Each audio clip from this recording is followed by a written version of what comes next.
కౌశిక్, చెప్పరా. నాకు 2 అకౌంట్లు ఉన్నాయి. ఒకటి శాలరీ అకౌంట్, ఒకటి సేవింగ్స్ అకౌంట్. నా సేవింగ్స్ అకౌంట్ లో 40,000 ఉన్నాయి, తెలుసా నీకా? వడ్డీ ఎంతరా సేవింగ్స్ అకౌంట్ లో? ఈ ఒక 2.5 రావాలి.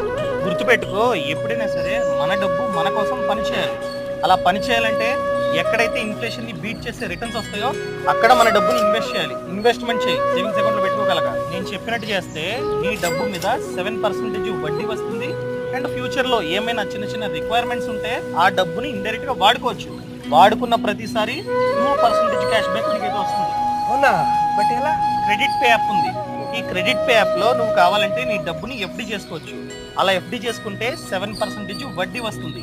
ఈ యాప్ ఏం చేస్తుందంటే నీ డబ్బుని సెక్యూరిటీగా పెట్టుకొని నీకు ఎఫ్డి అగెనెస్ట్ క్రెడిట్ కార్డ్ ఇస్తుంది. ఈ క్రెడిట్ కార్డు కూడా రూపే క్రెడిట్ కార్డ్. సో నువ్వు కావాలంటే డైరెక్ట్ గా క్రెడిట్ పే యూపీఐ యాప్ కి లింక్ చేసుకొని పేమెంట్ చేసుకోవచ్చు. అలా పేమెంట్ చేసిన ప్రతిసారి 2% క్యాష్ బ్యాక్ నీకైతే వస్తుంది.